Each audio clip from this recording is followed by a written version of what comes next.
Fala pessoal, muito importante sabermos que mês de abril é o mês da conscientização do quê, B? Do autismo. Então, conscientização do autismo. E hoje vamos conversar com uma pessoa especializada nessa área. Sabermos como é o mundo do autismo, do espectro autista. Vamos fazer uma breve apresentação dela aqui. Ela é fundadora da Crescer Desenvolvimento Infantil e da Bauer Books. Formada em fonoaudiologia e especialista em análise de comportamento aplicada. Especialista em distúrbios de fala e da linguagem, psicopedagoga e psicomotricidade. Educadora, inclusiva e altas habilidades, neurodivergente, o TDAH, empreendedora, cristã, autora de 3 livros infantis, mãe de uma princesa chamada Alice. Eu estou falando de uma pessoa especializada nessa área para nos dar tirar aquelas dúvidas sobre o autismo. Jennifer Bauer. Por favor, Jennifer. Olá! Como vai você? Tudo bem? O B, você já Oi, conhece? Já conheço. O B, ele é o que trabalha com a gente aqui, que vocês todos conhecem. Ele também tem o espectro autista, esse lindo menino. Lindo não tanto, né, B? Esse menino lindo, o B, ele tem, e em homenagem ao B, nós vamos falar sobre o espectro autista. Tá bom, Muito B? importante. Tá, pode levar a capa, deixa a nossa querida convidada sentar, que hoje eu não vou cortar o cabelo, eu não vou trair ela não vai trair o cabeleireiro dela. Tá certo. Mas primeiro eu quero saber quem é você, Jennifer. Certo. De onde você vem? Bom, eu sou de Porto Alegre, me mudei pra cá tem 4 anos e tudo começou por causa de um paciente. Bom, esse meu primeiro paciente, né, ele tinha autismo, eu era recém-formada. Sim. E ele tinha o diagnóstico de autismo e a família estava muito desesperada em relação à intervenção dele, porque não conseguia encontrar ninguém que conseguia atendê-lo e que conseguia ajudá-lo a desenvolver aquelas habilidades que ele tanto precisava. E eles me conheceram nesse meio de caminho e eu estava estudando muito a respeito de autismo já na época, né? Já tinha atendido enquanto AT, que é a acompanhante terapêutica, e era fonoaudióloga. E o menininho tinha um atraso muito importante no desenvolvimento da fala, ele só falava em inglês, algumas palavras. A gente se encontrou, né, e eu falo assim, né, em relação a esse menino, foi um encontro muito especial, talvez um dos encontros mais especiais que eu já tive até hoje, porque tudo que eu aprendi sobre o autismo, além dos livros, no começo foi com ele.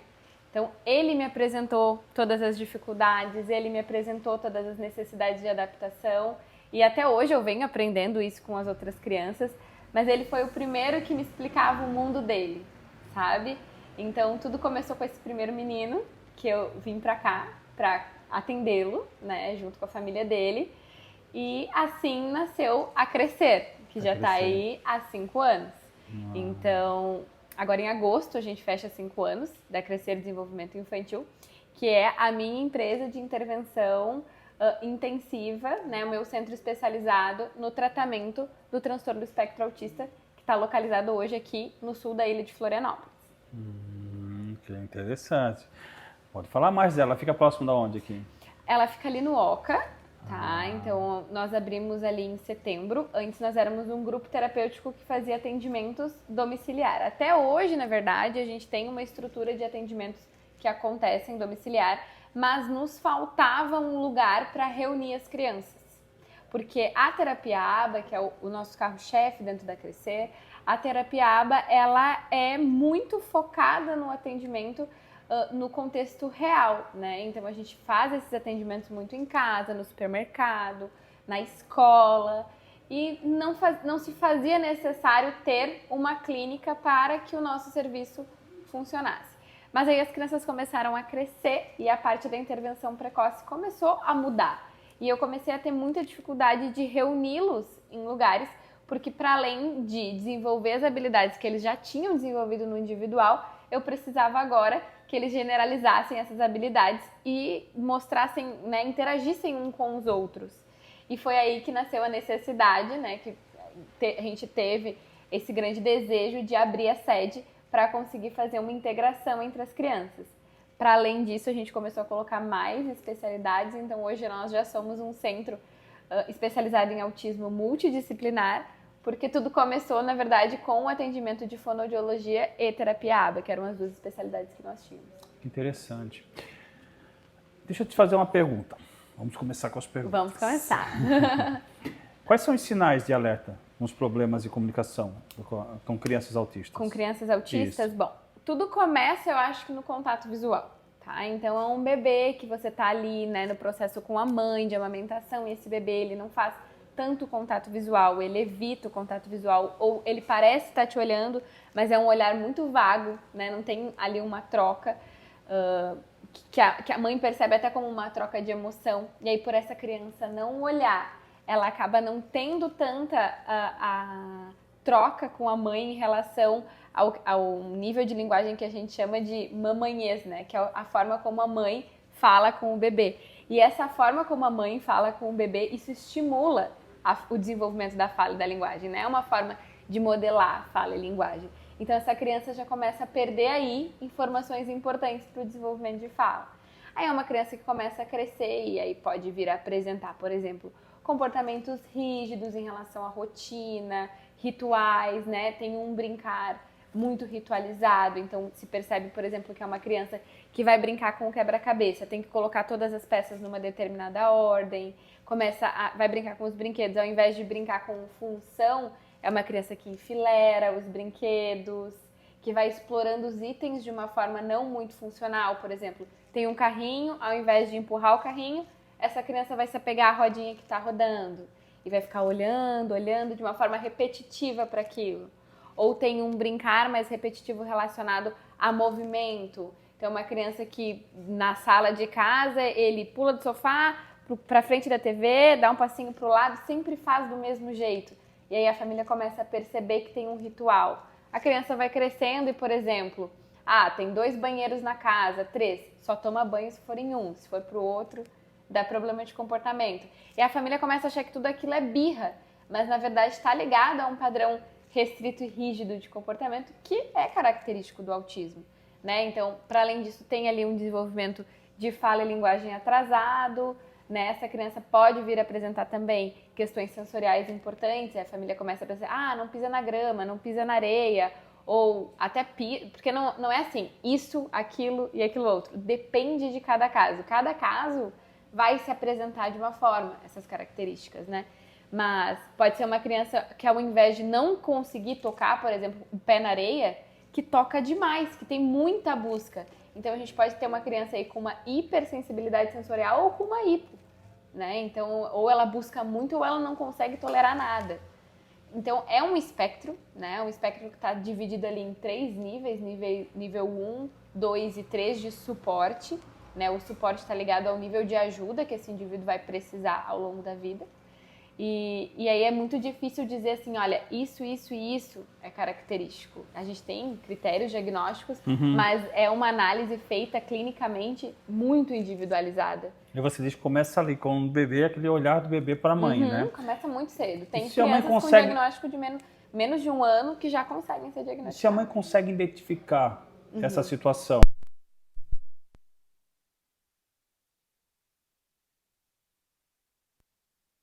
bom, a primeira parte assim, desse trabalho tá ligada à intervenção precoce, tá? Então é muito importante a gente entender que o primeiro ponto é avaliar.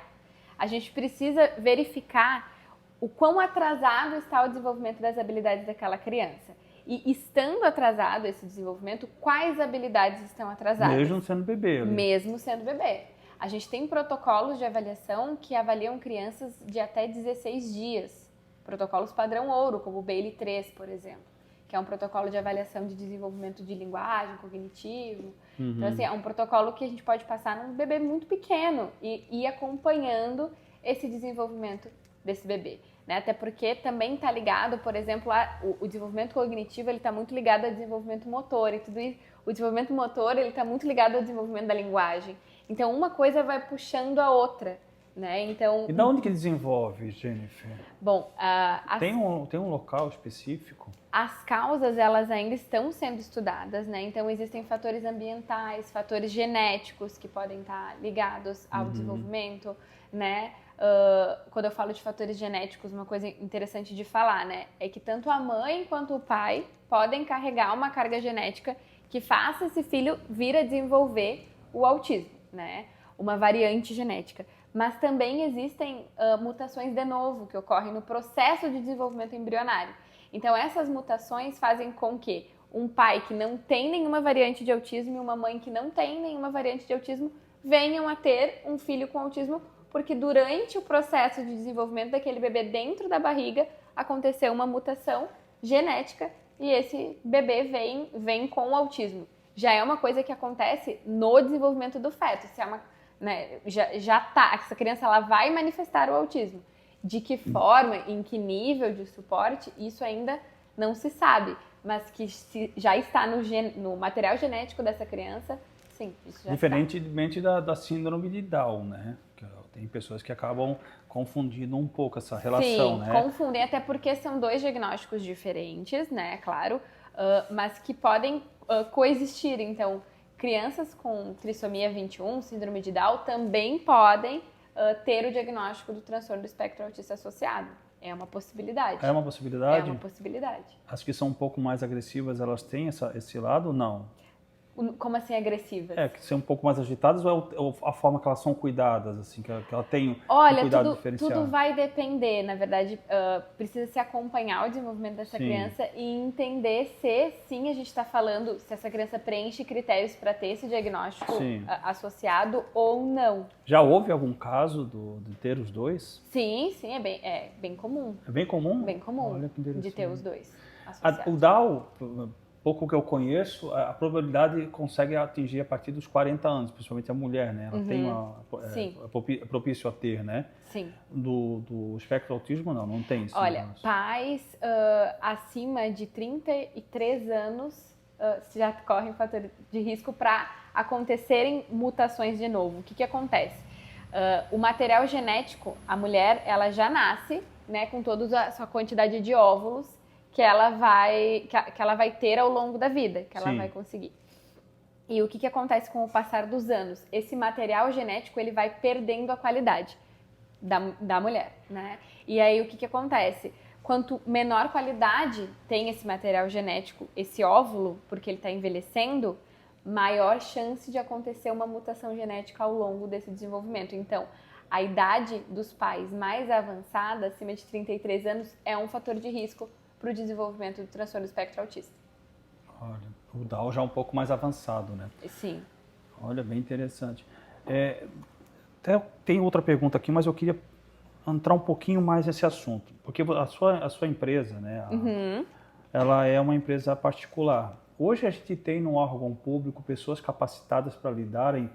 Temos poucas pessoas capacitadas para lidarem com a síndrome do Down, né? Infelizmente. Né? Eu acredito que exista mais programas sendo criados para isto, né? Houve até no governo anterior essa questão, né? Essa abrangência para essa área. E para o espectro?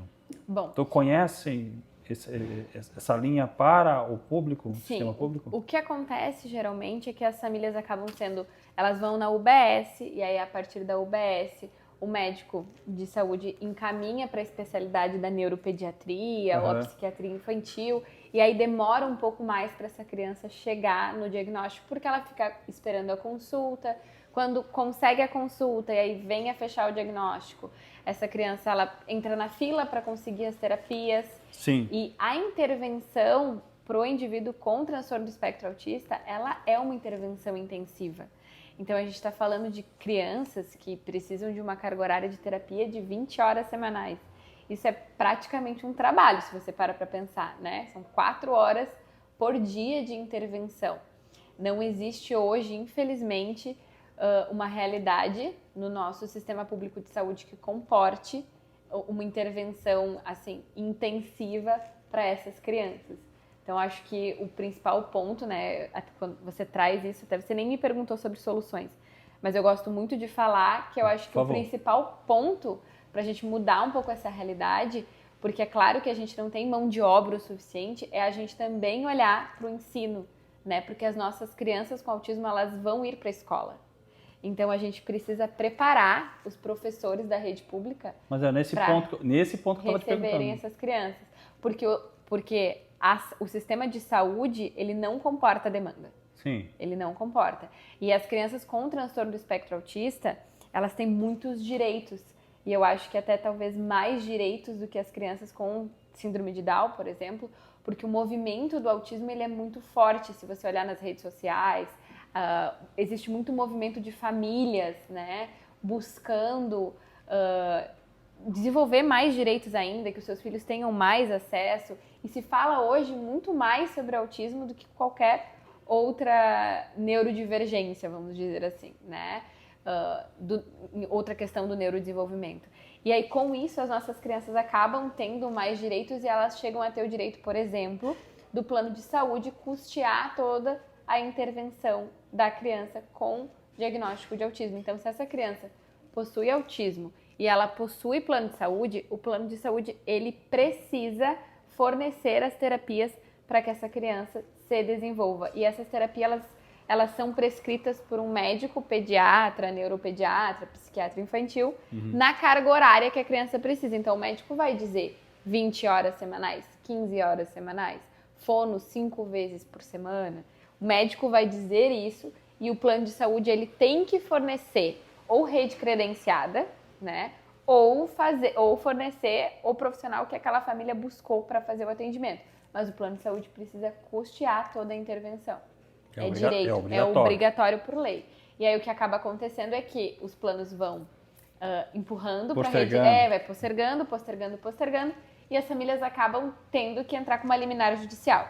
Mas com a entrada da liminar judicial, as crianças têm o seu direito garantido, porque é lei, tá no rol. Então, assim, hoje a gente já tem os direitos das nossas crianças muito mais garantidos do que antes. Talvez eu não soube me expressar, mas era esse Era o isso ponto. que você queria falar. Sobre a questão nas escolas mesmo, né? Porque a gente tem nas escolas muitas questões que ainda tem que ser muito pautado em relação a isso, que é a Libra, que é o autismo, exatamente. que é o Down. Então, pessoas capacitadas e preparadas para lidar com essas crianças de baixa renda que não conseguem ter o acesso ao particular. Sim, né? E eu acho que essa é a chave, assim, né? Se a gente olhasse um pouco mais para o sistema público de educação, nós conseguiríamos desenvolver muito mais habilidades nas nossas crianças, porque as crianças, elas são obrigadas a ir para a escola, né, no Brasil.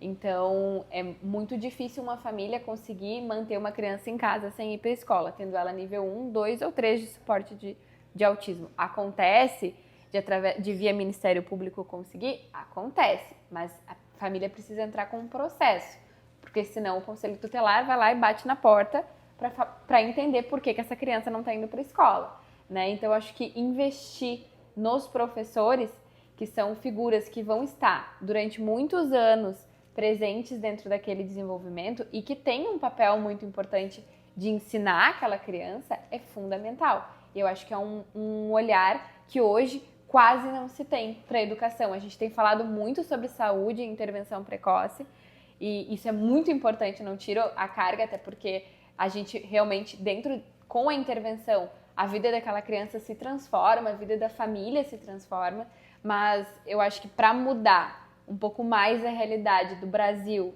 das crianças que não têm acesso a plano de saúde, porque assim, me parece básico às vezes dizer, né? Olha, o plano de saúde vai cobrir tudo, paga o plano de saúde, mas tem família que não tem condição de pagar o plano de saúde. Baixa renda é difícil você ter condições de pagar. Não tem, né? E aí o que a gente vai dizer para essa família? Não tem chances? Não, tem, a gente precisa... E até o conhecimento da causa, né? A família que é um pouco menos de cultura, até de educação, tem um pouco conhecimento da causa do autismo ou de outro espectro, né? Pensando nisso, acho que foi em novembro, a gente fez o lançamento de um treinamento chamado Aba para a Paz, né? É um treinamento que ele tem... A gente abriu a primeira turma, agora a segunda turma a gente vai abrir com valor social, justamente porque a gente sabe que em muitos lugares do Brasil as famílias recebem diagnóstico e não sabem o que fazer a partir do diagnóstico.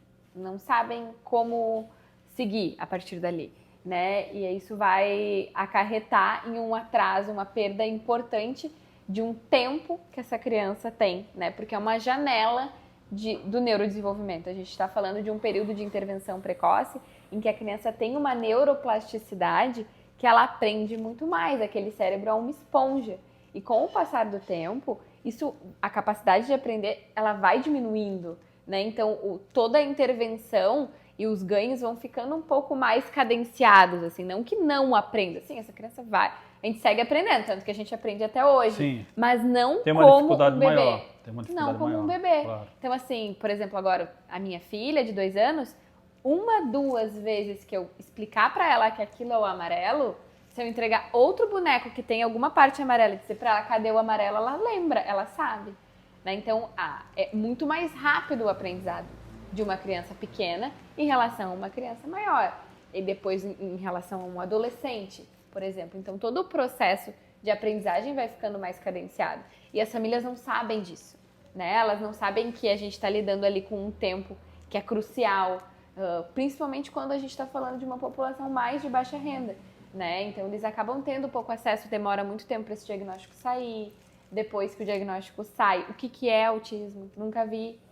Ou tem um parente lá de longe que tem uma filha com autismo, ou eu trabalho com alguém que tem um filho com autismo, e as coisas vão ficando tão distantes, né? E aí a família começa a procurar no Instagram, YouTube, e tem muito conteúdo também que hoje na internet que não é adequado. Tem muito conteúdo bom, né? Que vale a pena se recomendar, inclusive, mas ainda a gente está caminhando dentro desse processo.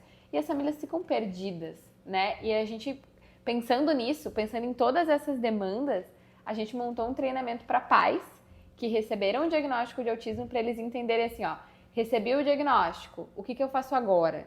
Quais são os direitos que meu filho possui? Quais são as dificuldades que ele vai ter, por exemplo, que ele pode vir a ter? De linguagem, de desfraude, a gente está falando de uma criança pequena, né? Se precisa de algum recurso de comunicação aumentativa e alternativa, o que é um recurso de comunicação? Se não vier a desenvolver essa fala, como é que eu vou me comunicar com ele? E aí, assim, até o brincar, né? Como é que eu vou interagir com meu filho? Porque muitas vezes a criança com autismo, os pais não sabem como brincar com ela, porque dificilmente eles vão criar ali um momento de conexão. E aí, como que eu vou desenvolver essa conexão com meu filho? Então, tudo isso a gente aborda em módulos específicos, né? Para que os pais aprendam a lidar com esse processo e aprendam a entender os direitos que os seus filhos possuem. Porque a partir do momento que eles sabem dos direitos que os seus filhos possuem, eles estão armados para cobrar esses direitos. Né? Porque até às vezes na escola, quando vai matricular na escola, por exemplo, a criança com autismo ela não pode ter a vaga negada. E a realidade é que as mães chegam na escola, falam, olha, tem vaga disponível? Tem, meu filho tem tantos... Ah, mas o meu filho tem autismo. Ah, então, acabei de ver que preencheu, não tem vaga na turma. Olha. É muito comum que as famílias tenham a sua vaga negada. E a pessoa não sabendo que ela tem esse direito acaba aceitando essa situação. Acaba aceitando. Então, a criança com autismo tem direito a um professor auxiliar. Então, é um professor a mais dentro da sala só para ajudá-la. As famílias não sabendo disso, acaba que não cobram isso. E aí a criança acaba ficando à margem do que a turma está aprendendo. Tanto no público quanto no particular? Tanto no público quanto no particular. É obrigatório por lei. Obrigatório por lei. E aí eu penso o seguinte, se a gente tem a obrigatoriedade dessas crianças terem um professor auxiliar, né, um assistente escolar ali, pedagógico, se a gente investisse em formação desse profissional, que ele é obrigatório que ele estivesse ali com aquela criança, a gente poderia desenvolver muito repertório. Se criasse uma forma padronizada de ensinar. Era uma pergunta que eu ia te fazer sobre essa questão, quando a gente estava falando sobre a questão da educação. Era necessário que tivesse, então, um professor auxiliar ou o próprio professor de aula, como você falou. Tem professores que passam anos com a mesma turma, né? Sim, tem o próprio professor ter essa capacidade de saber lidar, pelo menos um conhecimento eu acho básico que, assim, ali, né? O professor regente da aula, Sim. ele precisa ter um conhecimento assim, sobre autismo. Hoje eu ainda falo muito sobre isso. Sim. De 2022 para 2023, mais de 200 mil crianças com autismo foram matriculadas nas escolas regulares. Hoje nós temos mais de 200 mil crianças no Brasil nas escolas regulares. Isso é um dado bom? Esse é um dado ótimo. Pensa do último censo, na verdade. Em 2017 nós tínhamos menos de 100 mil. Ou seja, subiu muito. Em 2017, a gente chegava nas escolas e os professores não sabiam sobre autismo. Até lá estava tudo bem. O Brasil é um país grande. Agora, não saber sobre autismo é impossível. Ainda mais trabalhando numa escola. Você precisa saber, você precisa estar preparado para receber. Então é importante sim que o professor regente ele tenha um conhecimento sobre o que é o autismo, como uma criança autista funciona, quais são as formas de ensinar, como que eu posso atingir a aprendizagem, o que aquela criança gosta para eu ativar a motivação dela, engajar ela na minha aula. Mas se a gente treinar bem esse professor auxiliar para manejar comportamento, para conseguir manter entender sobre o perfil sensorial, a regulação daquela criança, aí a gente tem um sucesso muito grande, porque a gente tem um auxiliar que está ali para dar o suporte que aquela criança precisa para conseguir estar pronta para aprender o que o professor está falando. E hoje, o que a gente tem de realidade é que o professor auxiliar fica dando uma mini aula especial para o nosso aluno. Então, ele tem ali algumas atividades que são diferentes de toda a turma e a nossa criança fica fazendo. Se a gente tivesse um profissional mais capacitado aqui, muito mais rápido a gente levaria o nosso aluno a participar da aula junto com o grupo. Que é o que ele já está ali justamente para fazer isso, né? Vai participar da aula junto com os outros alunos. Exatamente. O correto seria que o professor atingisse pedagogicamente todos os alunos. E a realidade é que hoje a gente não consegue. E não culpo só os professores. Porque sim, nós temos crianças dentro do transtorno de espectro autista que têm muita dificuldade de comportamento. Tem muita dificuldade de conter o corpo. Então eu tô aqui sentado, mas eu não consigo ficar sentado. Tem que levantar, tem que dar um pulinho. Tem que falar alguma coisa. Me deu uma ideia, já tô falando. E aí não importa se tá no meio da aula, ou se tá no meio da explicação, ou no meio da prova. Sim. Vai falar. Sim. Sabe? Não vai conseguir inibir isso. Então a gente tem comportamentos desafiadores. E saber manejar esses comportamentos é importante para que a gente consiga, desde o início, ensinar para essa criança: olha, entendi que você precisa caminhar, mas se você precisa caminhar, você me pede, você não sai pulando pela sala. E vai redirecionando e manejando o comportamento. E assim, essa criança participa muito mais efetivamente da aula e tem muito mais oportunidades de aprendizagem, porque o comportamento dela foi modelado e organizado. Que aula! Toma uma água, por favor. Que aula! Ela é muito boa. Jenny, você falou a questão do tratamento, né? Que você chama de intervenção, né? Sim. Tem uma média de tempo para uma criança, quando você pega, ou é variável de acordo com cada? É variável de acordo com cada criança. Então, assim, a gente tem casos em que a criança responde muito rápido à intervenção, mas uma coisa que eu falo muito é que quase que não existe alta, né? Quando uma família está comigo, eu digo, não existe uma alta, acabou. Porque acabou, mas vocês estão assim, sempre de pré-alta, porque tudo muda na vida daquela criança. Então, ok, fizemos a intervenção precoce, agora a gente vai... essa criança está liberada para reduzir a carga horária de terapias, a gente vai colocar num contexto mais generalizado, escola, balé, jiu-jitsu, então a gente vai fazer inserção, essa criança vai acompanhada com o AT vai saindo desses ambientes, o terapeuta vai saindo, essa criança vai indo sozinha, a gente vai deu todas as ferramentas, ela consegue lidar com tudo só, mas cresce, se desenvolve mais um pouco, chega à pré-adolescência, mais demanda. Que é mais um desafio. Mais um desafio. Então, assim, a adolescência já é difícil por si só, que dirá no autismo. Existe para o aspecto autista, primeiro uma pergunta que eu queria fazer já na nossa conversa, né? Porque sempre se fantasiou que o autista ele tem um mundo dele, fechado, né? Sim. Aquele globo dele. Né? E a outra pergunta que eu vou te fazer, existe uma diferença de tempo para um autista, um espectro autista, para um ser humano ditamente normal, um garoto normal, nessa questão da entrada da puberdade, da entrada da adolescência? Tem uma diferença? Não tem uma diferença. Na trissomia 21 tem, né? Mas no autismo não tem. O que a gente Trissomia 21 é Down, tá, gente? Síndrome de Down, isso. Desculpa. Na verdade, o que acontece é que as nossas crianças, né, com autismo, elas tendem a ter um tempo a mais de inocência dentro dos processos, justamente porque eles não entendem, não tem muita leitura social. Então, essa dificuldade de leitura social faz com que, por exemplo, eles não entendam algumas coisas, algumas nuances dessas interações da adolescência.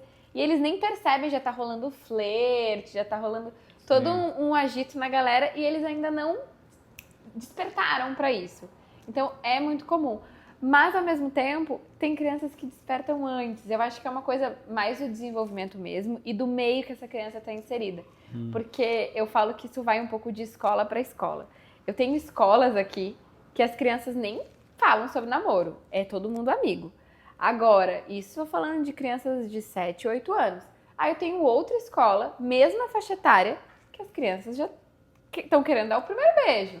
E aí isso já está se comentando. Aí eu tenho outras escolas que começou a falar de paixão, sabe? Então, depende muito do contexto social, contexto social, não financeiro, mas do contexto de interação social. O que aquele grupo está fazendo naquele momento. O grupo que a criança tá. E aí a criança vai recebendo a informação conforme o grupo.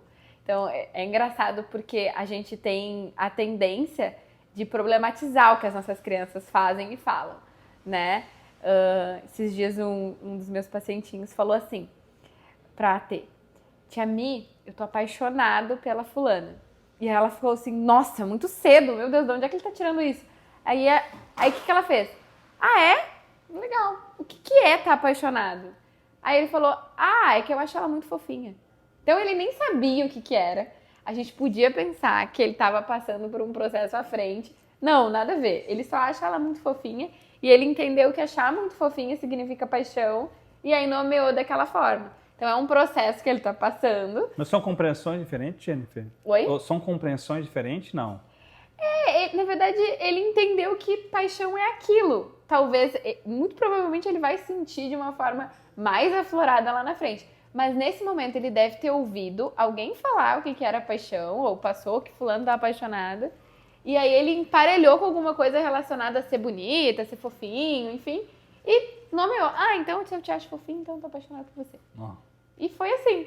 E aí se a gente acha que tudo é um problema, ou fica atento a tudo, porque claro, né, a gente tá falando de um desenvolvimento atípico, então tudo nos preocupa. Então pequenas modificações do comportamento que às vezes são só porque a criança tá cansada, ou só porque a criança tá passando ali por uma fase, por exemplo, de provas, né? Tá mais ansiosa, a gente fica atento muito mais, porque pode ser algo relacionado ao diagnóstico dessa criança. Toma mais uma água. Que aula, hein, diretora? Sabe demais. Ah, que é isso. Vamos lá. Quais os sinais precoces que você identifica na primeira infância? Você já falou, né? Que é o olharzinho da criança. Você tem experiência no trabalho com comunicação aumentativa, alternativa, para autistas não verbais. Sim. Quais as orientações? Você pode dar às famílias e professores sobre isso? Sim. Bom, a comunicação aumentativa e alternativa, ela é um mecanismo de comunicação que deve ser colocado sempre que o indivíduo tenha um repertório de fala que não consiga levar, né, a mensagem, que ele não consiga ser compreendido por outros. Então, se eu tenho uma criança, por exemplo, que fala poucas palavras, que só aponta, ainda assim é um sujeito elegível a se adaptar a um recurso de comunicação aumentativa e alternativa, justamente porque não é só um recurso de comunicação alternativa, é também um recurso de comunicação aumentativa. Então, a gente precisa garantir que, ao longo do desenvolvimento e ao longo das intervenções terapêuticas que estão sendo feitas e tudo que a gente está trabalhando para desenvolver uma comunicação através da fala, porque eu entendo as famílias no quesito de que eu quero que ele fale, eu entendo quando eles me trazem essa demanda. Mas às vezes eu falo, ok, eu também quero que ele fale, só que enquanto ele não fala, ele precisa se comunicar. Porque não existe qualidade de vida sem comunicação. Ninguém aguenta viver num mundo sem conseguir se comunicar. As crianças que têm dificuldade de comunicação são crianças que ficam independentes mais rápido. Então, é uma criança que logo ela aprende a ir servir o copinho d'água dela no bebedouro. Por quê? Porque ela não tem como pedir. Então, ela precisa aprender, senão ela passa sede. É uma criança que decora tudo onde está guardado no armário. E se muda a posição de um item do armário, ela desregula, ela se desorganiza, pode ter uma crise. Por quê? Porque era a única forma que ela tinha de ter acesso àquele biscoito era se ele estivesse dentro do armário. Agora que ele não tá ali, como é que ela vai pedir por ele? E as vontades seguem dentro daquele indivíduo. Com comunicação ou sem comunicação, ele vai querer ter as mesmas coisas que indivíduos com comunicação têm, né? E querem. Então a vontade é a mesma. Eu tenho vontade, por exemplo, de comer. Eu posso dizer assim, nossa, hoje eu tô com vontade de comer uma torta de morango com 4 leites. Nossa, que delícia. Vou pedir isso. Falando em comida, teve gente que pulou da cadeira. Né? Como é que... Ó, então, que vontade de comer uma batata frita com ketchup. Serve uma batata frita sem ketchup? Não. Eu quero a com ketchup. Então, se a criança não consegue, se o indivíduo não consegue fazer o pedido completo, se ele não consegue comunicar de uma forma íntegra os desejos, as necessidades, a gente não... E não é nem só fazer pedido. Comunicação é muito além disso, né? É fazer comentários, é entender as rotinas, sabe? É conseguir trocar informações, perguntar uma coisa importante a respeito da sua vida, por exemplo. Onde que a gente vai agora? Porque às vezes a gente leva essas crianças que não têm comunicação como se fosse assim, embaixo do braço, como se fosse uma pasta. Então larga na fono, pega da fono, leva na TO, larga da TO. Você fala pra criança o que ela vai fazer agora? Ó, agora acabou com a tia Cláudia, agora a gente vai lá na tia Sandra. Não existe essa troca, às vezes, com essas crianças. Então, essa criança tem como te perguntar o que a gente vai fazer agora? Quando que a gente vai pra casa? Ou te contar que algo aconteceu. Porque comunicação também está ligada à segurança. A gente está falando de indivíduos com autismo, crianças que são muito inocentes, muito, extremamente. Eu falo muito sobre isso. Então, nunca as famílias querem a comunicação aumentativa e alternativa. É sempre uma conversa difícil. Porque existem muitos mitos em que isso vai atrasar a linguagem, o que está completamente errado e equivocado. Mas as famílias nunca querem. Então, um dos meus principais pontos é o seguinte: você tem uma criança muito inocente. Você tem uma criança que não sabe te contar as coisas. E segurança é muito importante. Então, imagina se alguém maltrata, se alguém abusa, e essa criança não tem como te comunicar. Então, vai para além de pedir a batata frita com ketchup, né? Então, assim, a gente vai pro macro, realmente. E aí a comunicação, ela vem como um direito mesmo que os indivíduos têm. Então, todos os indivíduos têm pela Constituição brasileira. Quer falar, B? Quer? Vem aqui, B, vem cá. Vem cá. O que você quer? Batata. Batata? Tá bom. Mas você tem que ficar comportadinho, tá? Quer fazer uma pergunta pra Jennifer? Não? Não, só depois, só depois. Isso é dificuldade de controle inibitório. Quero falar, tô pensando, pensamento rígido, né? Então ele tá dentro de um pensamento rígido, batata frita, mas ele não me confirmou que ele vai me dar batata frita. E aquilo não sai dele. Enquanto não confirma... enquanto não confirma, o pensamento tá rígido e restrito. Tá? Mas eu tava falando a respeito dos direitos de comunicação. Então, a comunicação, ela é um direito garantido por lei, né, na Constituição brasileira. E a gente tem que olhar para os direitos de todos, né, das nossas crianças. Então, o direito da comunicação é básico para a qualidade de vida. Então, por isso que a comunicação aumentativa e alternativa está aí para nos ajudar a desenvolver esse repertório de comunicação, ampliar ele. E se a gente tiver um indivíduo que, ok, ele é não verbal, aí mais ainda. Mais ainda. Dá a volta aqui. Só explica o que é a aumentativa e o... O que é? Explicar, porque eu vou ter que falar o que ela fala se não chega no microfone. Tá. Explicar o que, diretora? A comunicação aumentativa e E o que é mesmo o que é explicar sobre a comunicação aumentativa e a... Comunicação aumentativa e alternativa são uma série, na verdade, de mecanismos que podem vir a suportar a comunicação. Mecanismos que a gente fala de mecanismos não assistidos. Mecanismos assistidos de comunicação são, por exemplo, expressão facial, movimentação corporal, tudo isso é assistido, está dentro do indivíduo. Eu uso os meus recursos internos para me comunicar. Aí, por exemplo, você fala alguma coisa que eu não gosto, eu reviro o olho. Eu me comuniquei com você de certa forma agora, naquele momento, através dessa troca. Sim. Pareci impaciente na cadeira. Tudo isso são recursos de comunicação. E a comunicação aumentativa e alternativa é um desses recursos suplementares não assistidos. Ou seja, ela usa recursos que não estão dentro do corpo.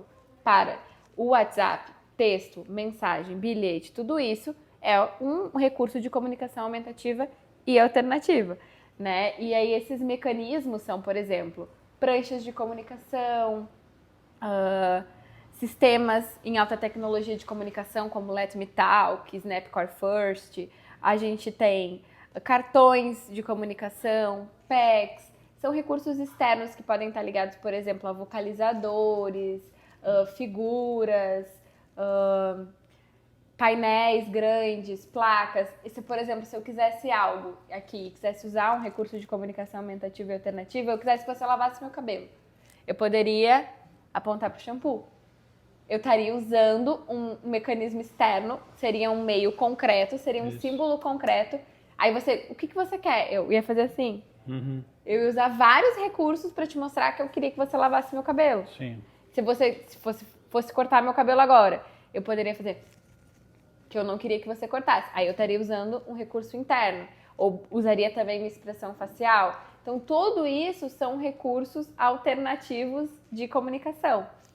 Para além da fala, o que a gente quer é a fala. Mas também, se eu só chegasse aqui e falasse, seria um saco, porque não teria nenhum tipo de modulação, não teria gesto, eu não usaria das expressões faciais para te manter atento ao que eu estou dizendo, né? Então, só a fala por si só, ela é monótona.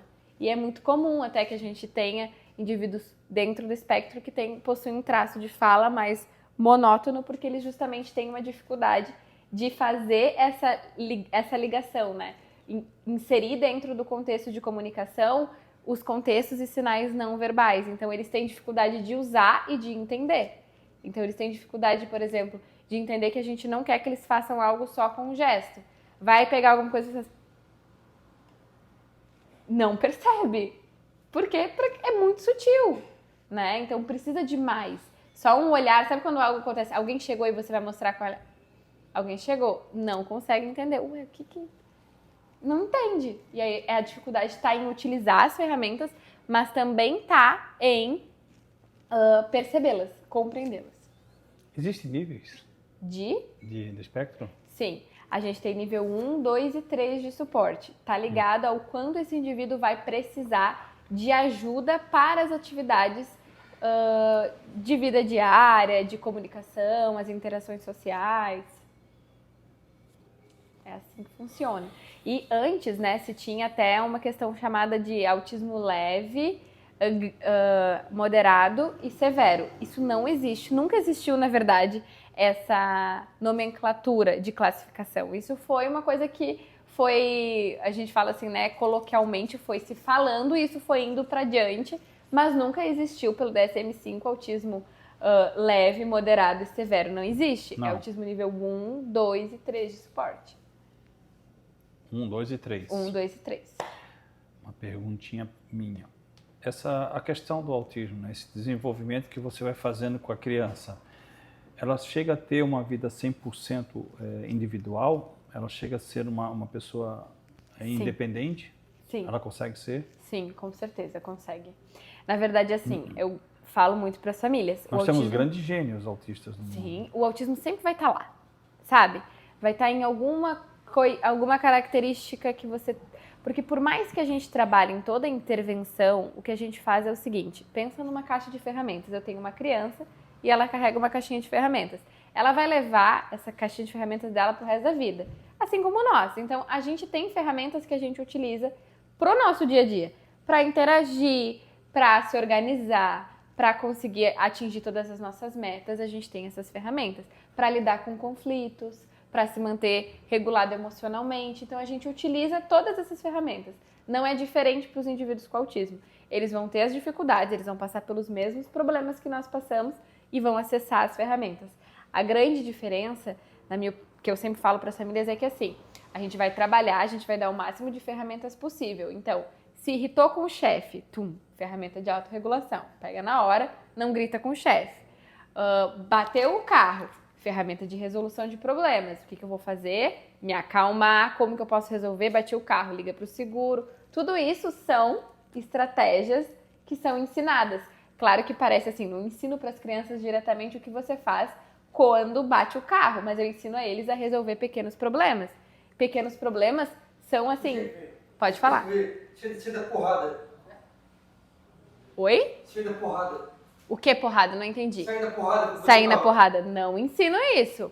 Eu não treino as habilidades das crianças para problemas específicos. Eu treino a habilidade delas de flexibilidade cognitiva e resolução de problemas, que elas vão precisar para lá na frente conseguir lidar com as situações. Então, dentro do desenvolvimento, esse indivíduo ele sempre vai ter autismo. Sempre. O autismo sempre vai estar lá. Em pequenas características, em pequenas dificuldades, em facilidades, em potencialidades. Porque, como você falou, nós temos muitos gênios com autismo. Sim, nós temos. Então, isso está ligado a uma potencialidade, certo? Então, o autismo, ele está ali. Mas aquele indivíduo, ele consegue dar conta de viver com autonomia, ele consegue dar conta de garantir o seu funcionamento. Nunca vai deixar de ser autista. Isso é importante. Porque eu acho que tentar colocar um indivíduo neurodivergente numa caixa do que é típico é até uma tortura.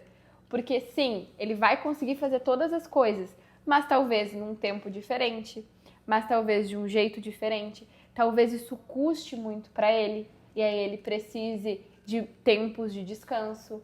Então o funcionamento é diferente. Então isso que a gente está fazendo agora vai poder fazer. Só que talvez fique muito mais cansado no final do que eu ficaria, né? Então, são coisas, assim, básicas que a gente precisa entender para garantir que a família não pense que o autismo acabou.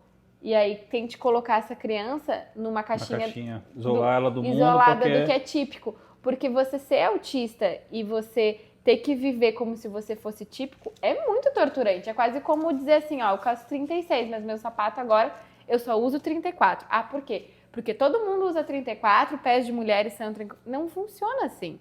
Então, se tem necessidades diferentes, até sensoriais, assim, ou, por exemplo, de previsibilidade, de organização. Então, tudo isso é importante para que esse indivíduo consiga ter uma vida funcional. Então, ele vai precisar de algumas ferramentas que ele vai aprender ao longo do desenvolvimento dele nas intervenções. Como a terapia fonoaudióloga pode beneficiar uma pessoa autista em diferentes faixas etárias? Tá.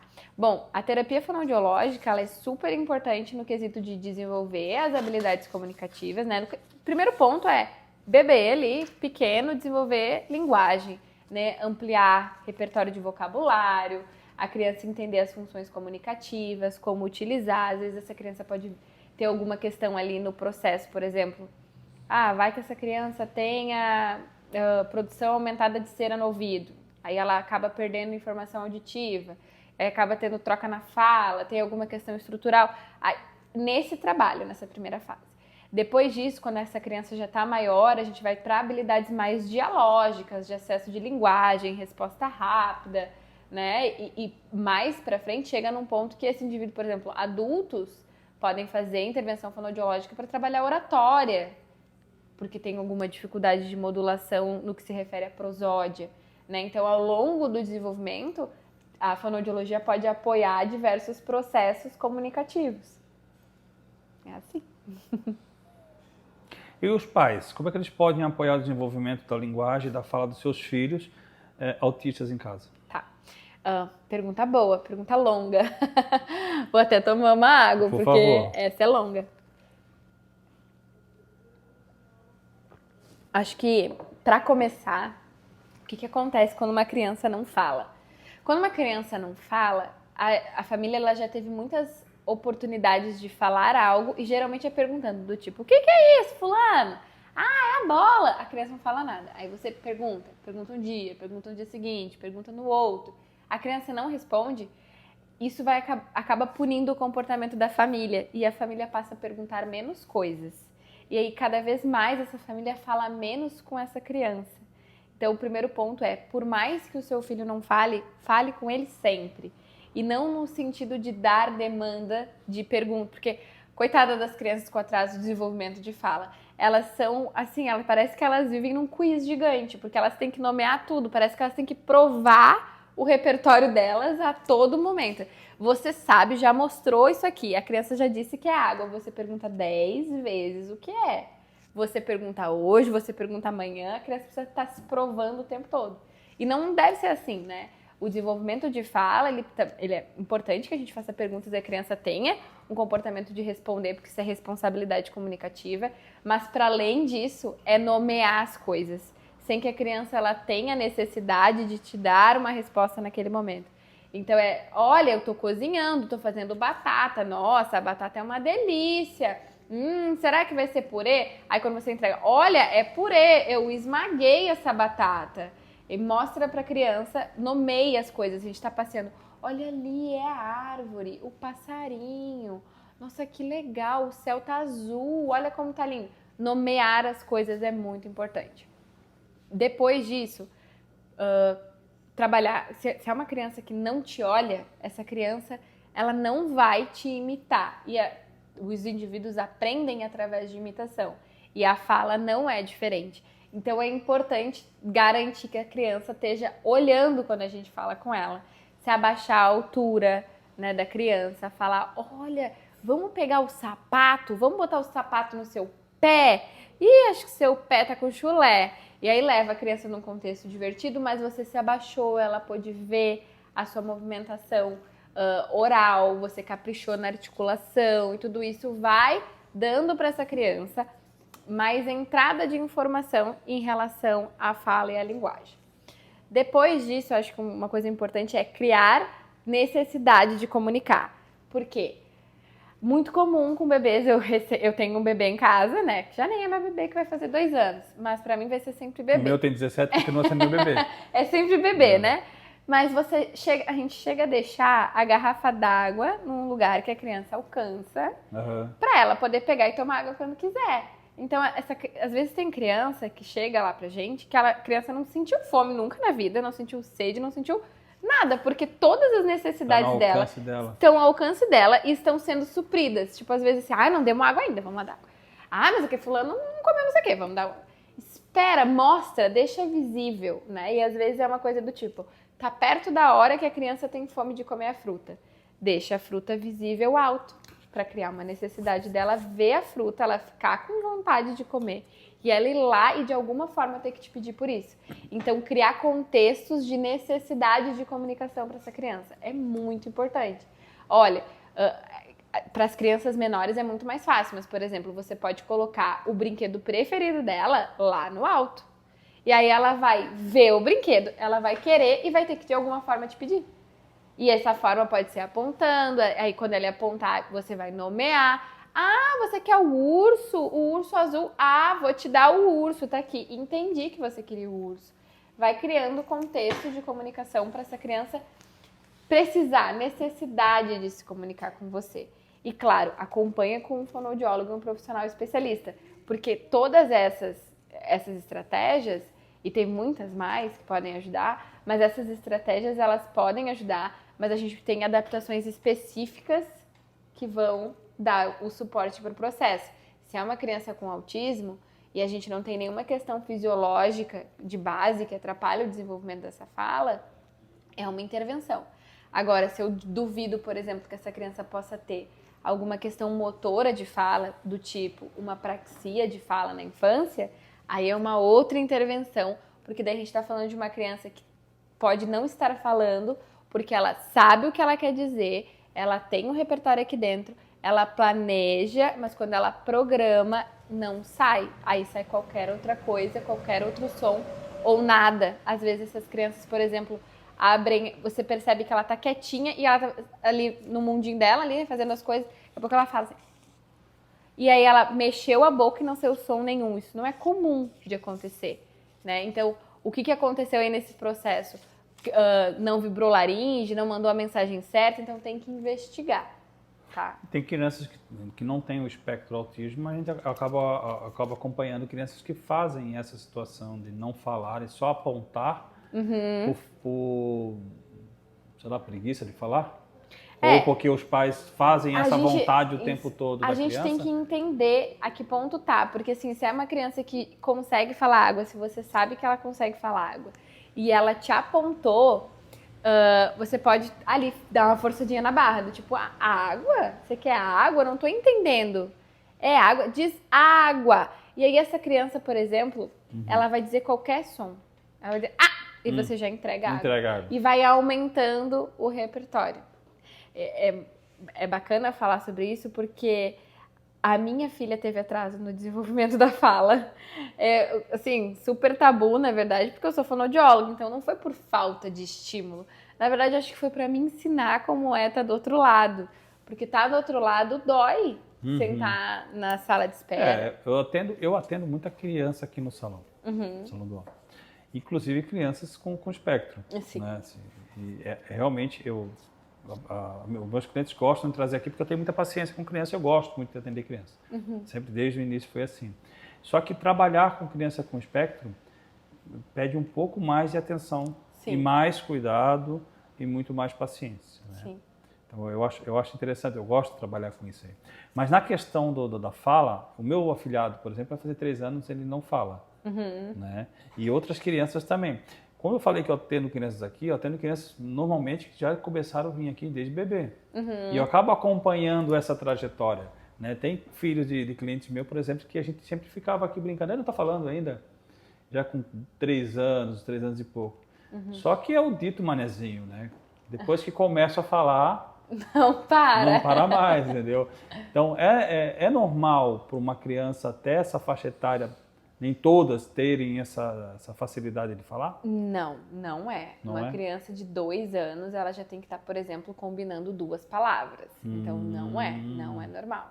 É importante que se olhe para esse atraso, porque esse atraso pode estar relacionado a alguma outra questão. E, às vezes, é até uma questão auditiva. Não necessariamente a gente está falando do autismo. Né? Pode estar ligado a alguma questão específica de fala, uma questão auditiva. Todo atraso ele tem que ser olhado. Mas é bom você falar isso porque assim, o ser humano gosta de generalizar, né?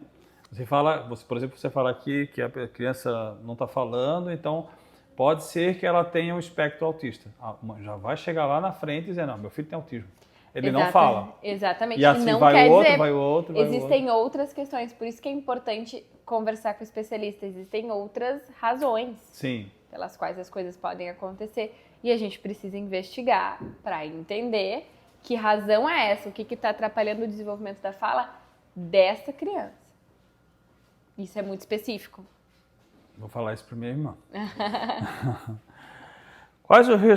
Quais os recursos de comunicação alternativa e aumentativa você recomenda para crianças autistas que têm dificuldades de fala? Tá. Bom, eu acho que um ponto bacana de falar quando a gente fala de recursos de comunicação é que isso é muito individual, porque depende da idade da criança, do método de acesso, e geralmente eu não recomendo um só, porque eu acho que a gente tem que criar muitas oportunidades para essa criança se comunicar. Então tem prancha, painel de comunicação, que pode ser colocado, por exemplo, na geladeira com os alimentos que estão dentro, para que a criança consiga pedir, para ela consiga formar uma frase. Eu quero comer banana.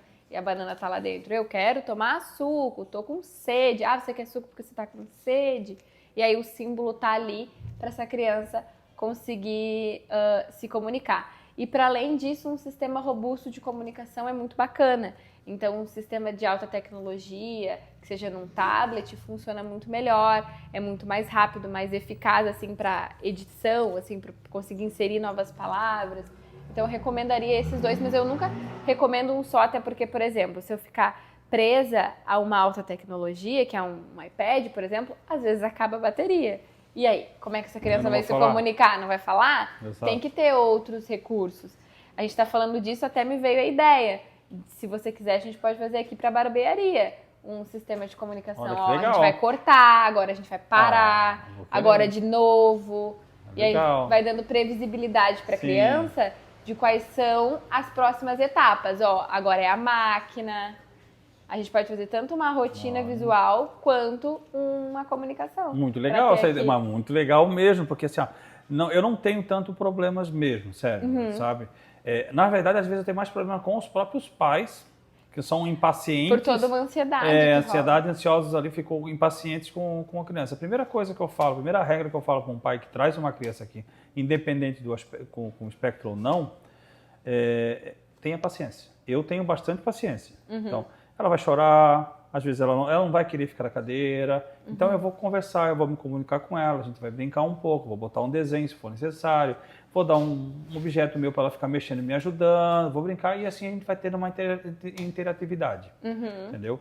Quando é, no caso, uma criança com espectro autista, a gente já identifica porque ela se agita muito ali enquanto fica aguardando. Sim, por conta do barulho todo. Por conta do salão. barulho.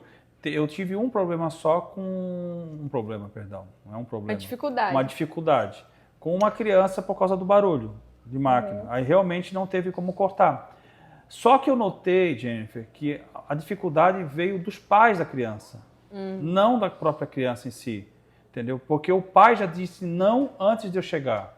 Sim. Sabe? Então, eu normalmente tenho sempre um ritual, né? Eu dou a máquina na mão da criança, deixo ela ligar, passar no meu braço, já não tem mais cabelo no braço de tanto fazer isso, entendeu? Então, eu deixo ela passar, deixo eu brincar com ela, conversando, a gente leva muito mais tempo, sabe? A conversar, e eu não tenho esse problema, posso levar o tempo necessário ali com ela para que ela se sinta à vontade. Mas nesse caso, eu senti que foi o próprio pai, não a mãe, que ele se recusou naquela situação para que a criança... Ele fez o sentimento da criança, a criança não chegou nem a falar. Então, não faz que ele vai chorar. Bom, isso é um ponto assim que eu falo muito, né? As famílias têm muita ansiedade em relação ao que a criança vai sentir ou em relação ao que a criança vai sofrer. E a gente acaba não dando oportunidade para que essa criança sinta, porque às vezes ela nem vai sofrer. Né? Cortar cabelo não vai mesmo. Não vai, não dói. Não mas, dói. Sim, vou te dar um exemplo. Eu tava no pediatra com a minha filha, que é ali no Oca, a pediatra dela, do lado da clínica. E o meu marido simplesmente, ela começou a chorar, e aí ele, eu vou acalmar. Eu achei que ele estava na recepção do consultório. E aí a médica falou, tá, então só vou olhar o ouvido dela, e aí vocês estão liberados. Eu falei, tranquilo. Fui na recepção e eles não estavam mais lá. Eu falei, ele foi embora com ela da clínica. Ele foi embora com ela do Oca.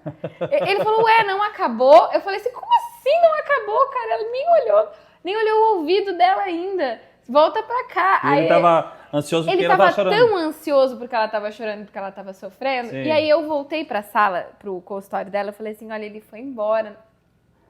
Aí ela me sentou comigo e falou, olha só, né? E eu, terapeuta infantil, vocês têm que permitir que ela sinta. Eu falei, eu sei, mas é tão difícil enquanto a gente tá do outro lado. Exatamente. Às vezes, né? E as famílias acabam tendo uma carga tão grande em relação às experiências anteriores e ao sofrimento que a criança sentiu, porque às vezes pode ser que essa criança tenha cortado uma outra vez, e aí passou o dia desregulada, e o pai naquela ansiedade de não ver aquilo acontecer de novo, vai lá e intervém de uma forma para até proteger, só que acaba cerceando o processo da criança de conhecer e talvez com você funcionasse, né? Então, por isso que eu falo muito para as famílias o seguinte, cortar o cabelo é sempre uma questão. Muitas vezes a gente faz procedimento de dessensibilização, justamente porque é o som da tesoura batendo, né? Às vezes a tesoura raspa na nuca. Encostando na nuca, geladinho. Geladinho, tudo isso. O barulho da máquina, né? E sem contar que te corta um pedaço. Então, assim, como que tu me corta um pedaço e não dói? Que isso também é uma coisa que a criança, às vezes, ela não tá sentindo dor, mas ela nem consegue acreditar que ela não tá sentindo dor, porque você tá levando um pedaço dela, né? Então, acho que é um ponto, assim, importante de dor das famílias, mas que as crianças têm mesmo dificuldade de lidar. É aversivo e desafiador. Por isso que é importante que as primeiras experiências de corte de cabelo, elas sejam muito positivas, sejam muito legais, né? Então, eu tive um menino que ele tinha muita dificuldade. Independente, tá? Independente. Independente, de típico ou atípico. Tipo ou atípico. Tem que ser legal, por isso que eu falei, os pais precisam ter paciência. Exatamente. Senão a criança ela vai se conter, ela vai se traumatizar e não vai querer fazer. Aí, quando chegar na porta do salão, já tá se jogando no chão. Tá jogando no chão. Quando vê a cadeira, ninguém prende na cadeira, que a criança parece que se joga pra trás. Exatamente. Eu tive um menino que a gente fez vários procedimentos com ele, vários, infinitos, pra ele cortar cabelo. E aí a gente, nossa, até vídeo de tudo, música, dança, ficava todo mundo fazendo circo. O cabeleireiro era muito legal, muito acessível. Aí um belo dia, essa família foi viajar pro interior, e lá no interior, eles tinham que cortar o cabelo, já tava gigante. Aí o pai falou assim, eu vou tentar cortar. Levou, olha a ideia do cabeleireiro, O cabeleireiro cortava, dava na mão dele, ele atirava no pai. Ele cortou todinho o cabelo. Não teve um problema de comportamento. Então ele foi por uma brincadeira que eu jamais teria pensado naquela brincadeira, mas que hoje eu já usei com outras crianças, porque eu acho que o que a gente tem que aproveitar, né? Porque é uma forma lúdica de você fazer, Sim. que a criança vai se divertindo, Sim. porque pra ela tá tipo assim, aí o pai faz sacanagem e se esconde e joga. E assim foi, ele nunca mais teve problema pra cortar o cabelo. Exatamente. Então ele precisava de uma experiência positiva, que ele não estava tendo acesso de forma nenhuma. Eu falo para os meus colegas de trabalho, uma grande maioria não tem essa paciência com qualquer criança. Qualquer criança é difícil. Se você for trabalhar com criança com espectro autista, ainda não tem mais paciência ainda. E você tem que ter um cuidado maior, não só com a criança de espectro, totalmente com as crianças. E é legal essa ideia mesmo. Eu normalmente dou a escovinha para ele ficar limpando a calça aqui. Às vezes ele se abaixa, limpa o chão com a escovinha. Os clientes que não me escutam, porque é a mesma escova que eu uso para o cabelo de vocês, fazem esse tipo de coisa. Mas eu gosto de interagir com eles, qualquer criança eu gosto de interagir. E o espectro não é diferente, para mim é uma criança comum. Exatamente, normal. É uma criança que tem as suas questões, que tem as suas dificuldades, que precisa, né, toda criança precisa de coisas, tem coisas que são mais desafiadoras. Mas você há de concordar comigo que a grande dificuldade nossa, de profissionais, são os próprios pais, né? É bem difícil. É bem difícil. Imagina pra mim que sou a terapeuta. Não, mas eu já passei isso com meu filho, também. É. Quando ele fez a cirurgia da adenoide, eu peguei ele na maca, assim, eu quase morri naquele momento ali. E quando eu fiz o teste de pezinho, que foi eu que levei, ele para fazer o teste de pezinho, eu fiquei bem bravo com a enfermeira. São pequenas coisas, assim, que eu falo, são pequenos desafios. Esses dias a gente teve que tirar sangue da nossa filha. E aí foi um alvoroço, assim, porque a gente estava arrasado que a gente ia. Aí a gente levou ela e ela tava lá no Santa Luzia pulando. Eu falava, tadinha, não tem nem ideia do que vai acontecer com ela. Chegou lá, quem disse que achavam veia? Aí que eu descobri que ia ser na veia, porque eu achei que era no pé ainda. Eu falei, na veia desse mini braço? Como é que tem veia nesse braço, gente? É muito pequeno. Aí marcaram, foram lá em casa outro dia, porque naquele dia ela não conseguiu fazer, a gente nervoso. Ela nem viu. Ela ficou com o braço assim pro lado, a gente foi entretendo ela nem viu, mas o sofrimento é dos pais. É você que tá passando sofrimento para a criança. Exatamente. Então a gente tá tenso, a resposta dos pais, a resposta da família, o olhar tenso do tipo, será que vai desregular? Aí ele ligou a maquininha. Às vezes a gente tá tão ansioso no processo que atrapalha. Quando eu era pequeno, eu também fazia, eu também perguntava na mãe, eu perguntava pra tia Sally. Hoje em dia já não, hoje em dia eu fico olhando pro sangue. Fica olhando e aguenta firme. Sim. É que é meio desafiador mesmo, né? Não é bom, mas é uma coisa... Que nunca tinha sido na vida, né? É verdade. Imagina pra uma criança que nunca tirou na vida. Aqui tem uma boa pergunta para você. Quais são as diferenças na abordagem terapêutica ao trabalhar com adultos autistas em comparação com crianças? Tá. Bom, acho que a primeira diferença, é uma coisa que a gente tem que estar atento, é que a gente não pode infantilizar o adulto, né? Eu ainda falo criança, e é uma forma complexa de dizer, porque pra mim, eles são crianças, os meus são todos crianças, né? Eu brinco assim, as crianças estão crescendo, eles estão mesmo, eles já estão ficando pré-adolescentes, a gente já tá num outro processo, assim, né?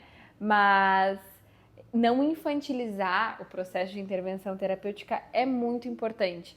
Porque às vezes a gente pensa assim, tem uma forma super lúdica de ensinar, mas eu não tô falando com uma criança. Então eu tenho que respeitar esse indivíduo no sentido de que ele é um adulto. Então, cara, se é um adulto, eu também sou, me conta o que tá acontecendo. Olha, assim não vai funcionar. Eu acho que você deveria fazer dessa maneira. O treino de habilidades, as habilidades que você vai treinar e ensinar são outras. Existem assuntos que são muito tabus, mas, por exemplo, assim, até relacionados a questões sexuais, né? Masturbação, tudo isso dentro do espectro, na intervenção do adulto, aparece. E a gente precisa olhar para isso porque a gente está falando de um adulto, ele tem hormonalmente necessidades. Então, direcionar no sentido de qual o momento adequado, qual a forma adequada, o que é adequado quando você se aproxima de alguém do sexo oposto, Você pode abraçar muito apertado, você pode ficar muito tempo abraçado, as pessoas acham estranho. Então, assim, são pequenos pontos que a gente precisa fazer de ajuste e a gente precisa olhar para a situação, como se a gente estivesse tratando um adulto mesmo, né? Então, é falar de uma forma mais... Senão ele vai achar que aquilo é uma coisa normal. Normal, exatamente. Então, tudo isso precisa ser sinalizado e conversado. E muitas vezes as coisas que acontecem não são com maldade nenhuma. Existe muito, pelo contrário, uma extrema pureza dentro do processo. Então, é estranho porque só gosto de você e estou te abraçando. Mas para os outros, essa tomada de perspectiva que não existe. Ou que se tem de uma forma muito pobre. Então, eu vejo as coisas dessa forma. Então, eu tenho uma imagem que é um 6 e um 9. Duas pessoas, uma é um 6.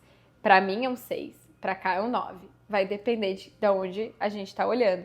Isso é tomada de perspectiva. Se tivesse aqui um 9, pra mim seria um 9, pra você seria um 6. Né? Então, essa coisa de pra mim é um 9, você vai dizer, não, é um 6. Não, é um 9. É uma dificuldade de perceber que o outro tem outra perspectiva. Ele enxerga de uma outra forma. E isso é uma forma concreta da gente falar. Agora, a gente está falando de questões emocionais, sentimentais, como isso vai impactar o outro. São leituras muito mais sutis e difíceis de realizar. E isso está muito ligado, por exemplo, a funções executivas, do desenvolvimento, que são habilidades, né, importantes que a gente trabalha com as crianças desde pequena para facilitar esse processo do adulto. Então, acho que a principal diferença está aí. Você tem muito adultos? Não tenho. Eu tô crescendo junto com eles, né? Na verdade. Eu não tento pular etapas porque eu acho que o que acontece? Se você é especialista em muita coisa, você acaba se transformando em especialista em coisa nenhuma, né? Então, é uma máxima que eu tenho. Então, eu tento sempre saber o máximo possível da fase que eu tô. E os meus meninos estão crescendo comigo, né? Eu tenho algumas meninas, mas eles estão crescendo comigo. Então, eu estou aumentando o meu leque de expertise conforme eles estão crescendo e me trazendo demandas. Então, essas demandas emocionais, de paixão, tudo isso está surgindo. Eu já estou começando a estudar, mas eu ainda não cheguei, por exemplo, em sexualidade, que é uma coisa que eu sei que lá na frente eu vou precisar estudar. Qual é a média de idade deles? Os seus meninos e suas meninas? Assim, eles estão de 5 a 13 anos 13. Hoje. Uma idade boa. Uma idade boa, Então, assim, eu tô junto com eles dentro desse processo. E eu sei que mais pra frente eles vão precisar de mais coisas. E talvez não seja só a minha expertise que vai trabalhar com isso, porque chega num ponto que essas crianças, elas precisam de psicologia clínica infantil ou psicologia clínica juvenil, vamos dizer assim, né? Que é um psicólogo mesmo para ter um momento ali de escuta, de fala ativa, de entender a situação. E aí é uma intervenção diferente, né? Então, tudo vai mudando ao longo desse processo. E eu estou entendendo essas mudanças junto com as crianças. Então, cada ano que passa, eu me preocupo em estudar mais coisas em relação à idade que eles estão chegando. Imagina, a gente volta naquele ponto das pessoas com baixa renda que não tem essa situação. Como chegar nesses níveis, Exatamente. Né? Eu sempre que encarar penso sobre isso. Todas essas fases até adulta, principalmente. Né? Eu sempre penso sobre isso, assim, né? Porque é uma terapia que acaba sendo muito cara. Porque ela é muito intensiva. Então, é inacessível para a maioria das pessoas, sabe?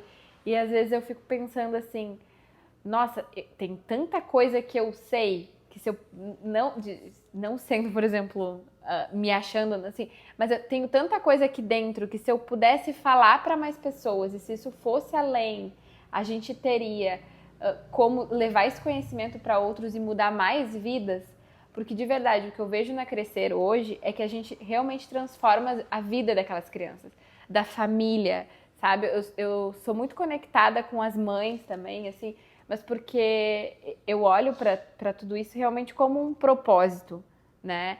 Então, a Crescer, ela começou de um propósito que é realmente ajudar as crianças. E eu acabo nesse processo, e até falei, por exemplo, na minha chamada estava que eu sou cristã, eu tenho um chamado que, na verdade, é um chamado relacionado a mulheres.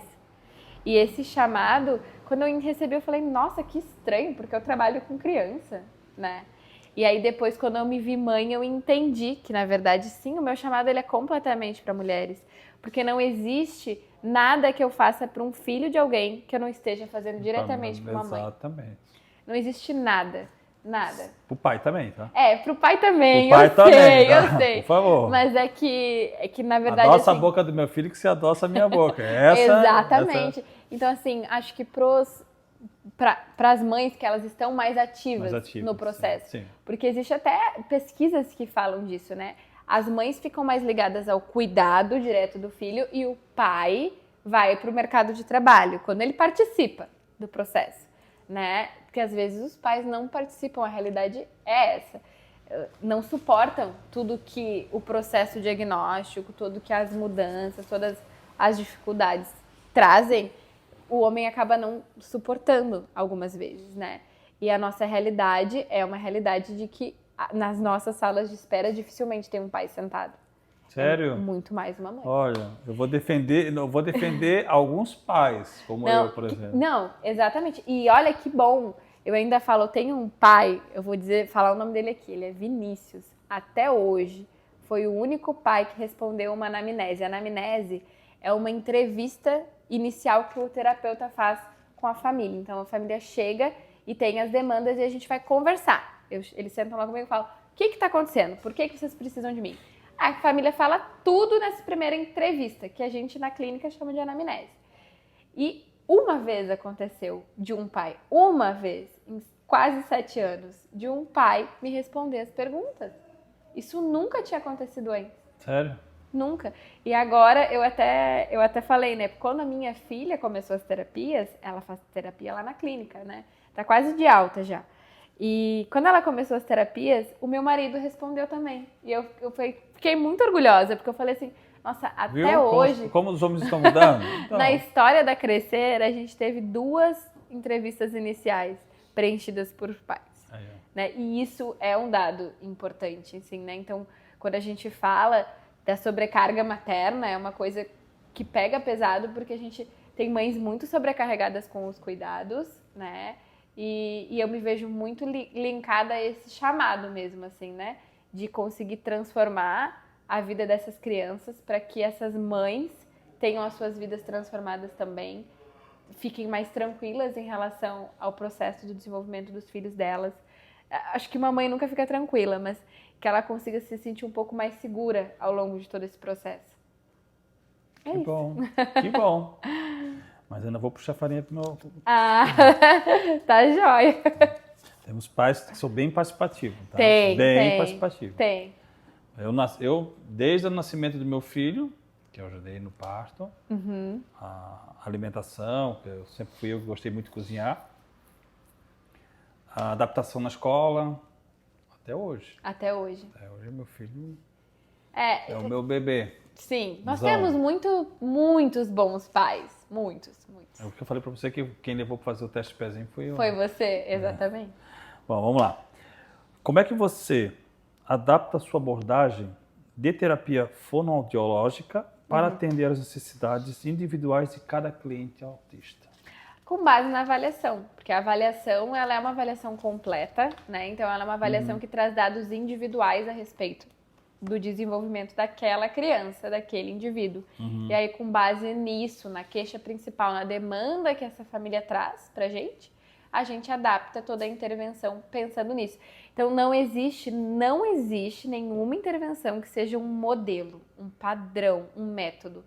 Tudo é personalizado para a criança. Que bom. Sempre. Que bom. Se não é, tá errado. Tá errado, isso aí. Como você faz o diagnóstico diferencial entre o TDL e o TEA, já que são transtornos com características semelhantes e que podem confundir no processo do diagnóstico? Explica pra gente o que é o TDL e o TDA. Tá. TEA. Tá. O TDL é um transtorno de linguagem e o TEA ele é um transtorno do neurodesenvolvimento e impacta diretamente o comportamento do indivíduo. Então, acho que aí estão as principais diferenças, tá? Então, é uma avaliação fonoaudiológica completa, É uma avaliação comportamental completa, a gente entender todos os dados a respeito, até, por exemplo, avaliação multi mesmo, entender como os dados do perfil sensorial dessa criança também e linkar todas as características que essa criança possui para fazer o fechamento de um diagnóstico diferencial. O diagnóstico do TDL o fonoaudiólogo faz, o diagnóstico do TEA não. Nós fazemos uma avaliação clínica completa, né? E a partir dessa avaliação, eu sou fonoaudióloga e analista do comportamento, então eu também faço avaliações comportamentais. Então, a partir desses dados de avaliação, a gente fecha um relatório e essa família vai para um médico e esse médico faz o fechamento do diagnóstico. Agora, saiu por último uma lei que psicólogos também podem fazer o fechamento, mas eu não li essa reportagem ainda, tá na minha lista de coisas para ler. E eu acho que pode ser que as coisas mudem a partir de agora, dos psicólogos também poderem fazer o fechamento diagnóstico. Mas, primordialmente, o que hoje há de consenso é que o médico faz o fechamento. Até porque é o médico que vai precisar fazer toda a prescrição do tratamento, da intervenção, para que essa família tenha acesso, por exemplo, aos direitos num plano de saúde. É isso. Vamos lá, o nosso tempo está acabando. Que tipo de progresso os pais podem esperar ver ao longo do tempo com a terapia fonoaudiológica para os seus filhos autistas? A depender do que se tem fonoaudiológica. Isso. A depender do que esse quadro possui de dificuldades, né, de comorbidades. Mas, a princípio, se a gente está falando de uma criança, por exemplo, de suporte 1, a gente tem habilidades integrais de comunicação. É para essa criança virar um adulto que se comunica de forma funcional, efetiva, correta. Pode ser que existam alguns traços de prosódia, que é a modulação vocal, né, entonação, que fiquem, e isso pode ser trabalhado junto também mais lá na frente. Mas é que depende muito de cada caso e qual é a realidade que aquele caso possui, quais são as comorbidades, quais são os sinais, as características, para eu poder te dizer, assim, um prognóstico do desenvolvimento. E muitas vezes eu tenho muito medo de fazer prognóstico, porque eu acho que a gente pode errar muito feio. Porque eu já vi coisas assim, crianças que tinham realmente muita dificuldade motora de fala e com intervenção estão voando, sabe? E uma intervenção motora de fala, ela é muito mais difícil do que uma intervenção que é feita, por exemplo, para uma criança que tem apenas autismo, né? E essa criança está voando. Então, vai depender muito de todo o processo e do quanto de terapia essa criança vai poder fazer, sabe? O quanto essa família vai conseguir investir, porque para além de dinheiro, porque é muito caro todo o tratamento, a família ela acaba tendo, por exemplo, que reservar tempo para levar nas terapias. Isso envolve, é uma rede, é uma cadeia que se forma, né? Então a família acaba abrindo mão de alguns momentos para conseguir levar na terapia. A família tem que fazer muitos exercícios em casa, então depende muito da colaboração da família dentro dos treinos. Mas é uma responsabilidade que a família assumiu desde na ciência da criança, né? Independente se é com síndrome ou não, né? Exatamente. Se tem o aspecto ou tem a síndrome ou uma criança não. Você vai ter que ter um tempo para o seu filho e às vezes quando acontece essa situação de você ter um filho com espectro ou com autismo, você vai ter que dedicar muito mais tempo para aquela criança, porque ela necessita disso, né? Na verdade, toda criança demanda tempo, né? Eu acho que acontece que, e eu até me pergunto, me questiono sobre isso, a gente vive na era da tecnologia, né? Então, tudo é muito rápido. Você me manda uma mensagem, a sua expectativa é que eu te responda logo na sequência, afinal, todo mundo tem celular. E eu acho que o celular é uma coisa que tem impactado diretamente o tempo de qualidade que os pais têm com seus filhos.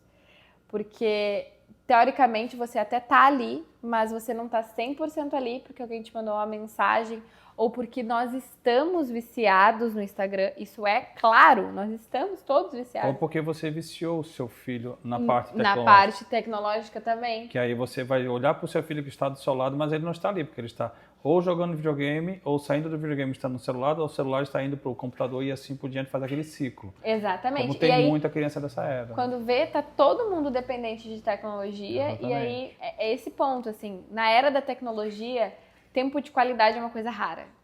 E aí as crianças com diagnóstico ou crianças sem diagnóstico precisam de tempo de qualidade. É comum que aconteça de crianças terem atraso no desenvolvimento da linguagem por falta de estimulação, no sentido de que ficam muito focadas em telas. A gente sabe o quanto isso é prejudicial. Telas antes dos 2 anos não são recomendadas para crianças, né? Eu sei, entendo, sou mãe, minha filha já assistiu, porque sou mãe e não tenho rede de apoio e às vezes a gente vai fazer alguma coisa que a gente precisa colocar, mas é mínimo, são momentos mínimos, né? E não é recomendado que a criança utilize telas. E aí, para além disso, às vezes o correto seria sim que todo mundo colaborasse com o processo, mas a realidade é que as famílias, e a gente também não pode julgar, têm perfis muito distintos, né? Então, existem fatores que fazem com que, de repente, aquela família não tenha tanta troca com a criança. Mas quando há a verdadeira necessidade, eu até concordo com você. É difícil de entender, mas porque você não é da clínica, né? Quando eu falo clínica, é que não é da saúde. Mas quando a gente é da clínica, a gente já parte de uma premissa de que eu não posso julgar nada que você faz. Você tá aqui porque você precisa da minha ajuda e eu tenho que te ajudar e te instrumentalizar e te ensinar para que você consiga atingir o que você precisa, que é desenvolver o seu filho e ter mais tempo com ele, enfim, sem que eu julgue tudo que você faz a todo momento, né? Então, eu tenho que te acolher, é o meu trabalho. Então, sim, por exemplo, se você fosse um pai que tem pouco tempo de qualidade com seu filho, o que eu te diria? Eu te diria, olha, eu entendo, é muita sobrecarga de trabalho, você tem muitas responsabilidades, o tratamento do seu filho é muito caro, você não pode deixar cair a qualidade do seu trabalho, eu sei disso, porque isso impacta diretamente no retorno financeiro, que isso impacta diretamente em todo o processo que está acontecendo aqui. Mas será que você não consegue separar 1 hora por dia para você desligar o telefone e só brincar? E aí, mas eu não sei do que brincar, porque também a gente quer troca a todo momento, né? Então vamos fazer um roteiro do que você pode brincar? Exatamente. Esse é o meu papel. E aí eu tiro qualquer julgamento. Aí existe o interesse também, né, doutora? Sim. O interesse do pai querer aprender como ele vai poder brincar com o seu filho, né? Não perguntar o que eu vou brincar, então peraí. A sua função não é só produzir financeiro para que você pague o tratamento dele. Você precisa estar junto no mundo dele, no mundo dele. E aí isso também é um processo que acaba caindo em questões emocionais, porque já tem tanto histórico dessa criança não me responder que eu tenho até medo de perguntar e ela não me responder. Digamos assim, eu tinha uma mãe, a Lu, vou até mandar um beijo pra Lu, Lucineia. Ela aplicou com o filho dela, João, uma guerreira. Pensa numa mulher guerreira, tá? João com autismo e apraxia da fala, e era pandemia, e ela não tinha como fazer terapia na pandemia. A realidade era que não tinha. E ela à distância, era de outro estado. E aí ela pegou e contratou os meus serviços e eu supervisionava ela, e ela aplicava as coisas com o filho dela, os ensinos. E teve muitas vezes que eu percebia nos vídeos que se ele sabia, por exemplo, a cor amarela, azul e a verde, e não sabia a laranja, ela pedia mais as outras do que a laranja, diminuía as oportunidades dele aprender o laranja, porque a gente não estava treinando, mas porque ele conseguia responder os outros. E é um processo tão sutil emocional que você nem nota que você está fazendo, mas é porque você tem tanto...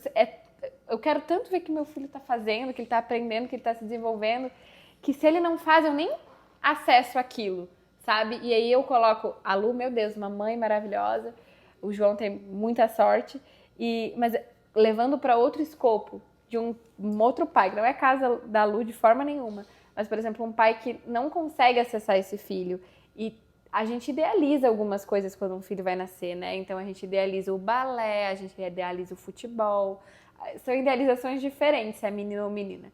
E aí eu tinha tantas ideias em relação a esse filho, e aí de repente a gente tem um diagnóstico, a gente cai num lugar tão sensível, de luto às vezes até, porque não é o luto do filho, meu Deus, se ama-se, meu Deus, não existe amor maior, mas é no sentido de que a expectativa...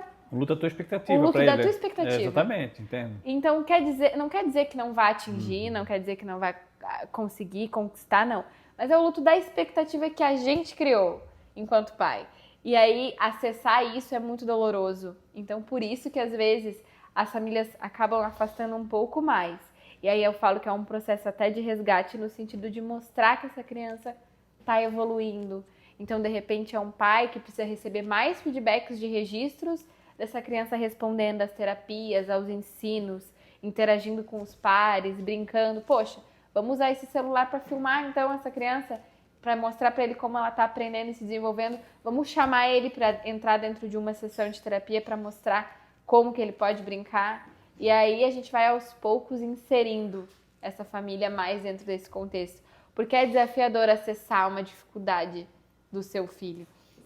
Enquanto fonoaudióloga e mãe, eu tive uma experiência com o atraso do desenvolvimento da fala da minha filha e eu sempre falo que foi uma coisa que me impactou, me colocou num lugar muito sensível, muito sensível. Eu chorava muito porque eu pensava assim, meu Deus, eu quero ouvir a voz dela. Ela não falava nada. Ela tá com quantos anos hoje? Ela vai fazer 2 anos no domingo. Já tá falando? Já tá falando, tudo, Pelos fazendo cotovelos. frase, pelos Agora cotovelos. ela é uma Abriu, manezinha a marezinha abriu, a matraca não para mais, graças a Deus. Mas eu pensava assim, meu Deus do céu. Aí a gente tem uma brinquedoteca em casa, e eu me sentei com ela e falei assim, não, ela vai falar. Porque eu tô aqui, né? Eu faço criança falar, é o meu trabalho. Eu trabalho com isso, não é possível. E aí ela nem olhava pra mim. Ela nem olhava. E aí eu querendo que ela imitasse um som, eu comecei a chorar. Eu tive que sair da brinquedoteca. Eu falei assim, não, calma. Eu pensei na minha cabeça assim, como é que ela vai falar se ela nem olha pra mim? Como é que eu vou fazer ela olhar pra mim? Eu trabalho com isso, eu sei fazer isso. Eu faço isso pra viver há quase 7 anos. Eu sei direitinho, se eu olhar pra uma criança, eu vejo que ela não está fazendo isso porque ela está faltando essa habilidade e eu entendo como que eu posso ensinar isso de uma forma esmagadinha, tão em pequenos comportamentos, entendendo o que é pré-requisito para cada coisa, que essa criança vai acabar desenvolvendo aquela habilidade. E eu olhei para minha filha e falei, eu não consigo. Eu tive que sair da brinquedoteca, peguei um papel e falei, listei todas as dificuldades e montei um plano terapêutico de ensino, como eu faria para qualquer outro paciente. E fiz uma lista de brincadeiras do lado. E, bom, ok, agora é disso que a gente brinca. Eu montei um plano de ensino. Eu falo, a Juliana, que é psicóloga responsável pelo caso da minha filha, e a Camila, que é fonoaudióloga, que são minhas sócias, eu digo assim, nossa, que sofrimento ser terapeuta da Alice, porque eu meto pitaco mesmo. Tipo assim, já cheguei com os alvos que eu queria. Olha, eu falei assim, não consigo avaliar porque me coloca numa posição muito emocional. Eu choro muito toda vez que eu vou avaliar, mas eu sei exatamente o que eu quero que ela aprenda e como. E eu entreguei o plano terapêutico. Elas disseram, beleza, bota no bolso, a gente vai avaliar, porque não é a tua vontade, é o que ela tem de repertórios pré-requisitos dela. No final, tudo que eu coloquei no papel se confirmou. Mas... E eu digo assim, é o emocional mesmo. Se eu não conseguir, por que um pai que nem trabalha com desenvolvimento vai conseguir, sabe? É muito difícil. Mas o coração cega, né? O coração da gente impacta cega, muito. O pai é diferente, mãe é diferente. Até porque a gente não tá ali também, a gente tá no papel de pai e mãe, Pai e mãe. né? Então o papel de pai e mãe é diferente do papel de terapeuta. Me dói dizer, meu filho não corta o cabelo comigo agora. Tá vendo? Tá vendo? Porque eu não faço aquilo que ele quer. A gente cria e eles fazem isso com a gente. Faz com a gente. O dia que eu soube que ele estava cortando o cabelo com outra pessoa, e olha, tu vê, minha filha faz 17 anos e isso fazem 4 anos. Não, faz um pouco menos, 3 anos. Que ele já começou a ter as decisões dele. Aquilo foi como uma faca no meu coração, dizendo, meu filho, eu corto teu cabelo desde o dia que tu nasceu, como é que tu vai me trair? Como é que tu vai fazer isso? Então, o coração cega. Dona Jennifer, doutora Jennifer, foi um prazer maravilhoso Obrigada, aqui, entendeu? agradeço. Acho que B quer fazer uma pergunta. Não. Vem cá, B, fazer uma pergunta, meu querido tá B. De boa? Tá de boa? É? Não querias fazer uma pergunta? Acho que há muito tempo pra levantar. Voltando a questão do celular, né? Acho que a criança própria já nasce sabendo usar o celular. Já nasce sabendo usar o celular, você acha? Sim, eu acho. Olha, eu vou te dizer que assim, essa galera, essa geração touchscreen, realmente, tá? Eles são muito acelerados. O dedinho deles é muito à frente. Sim, a criança já sabe, assim, né? Já nasce assim, ó. Esses tempos a gente tava selecionando, acho que era alguma coisa na Netflix.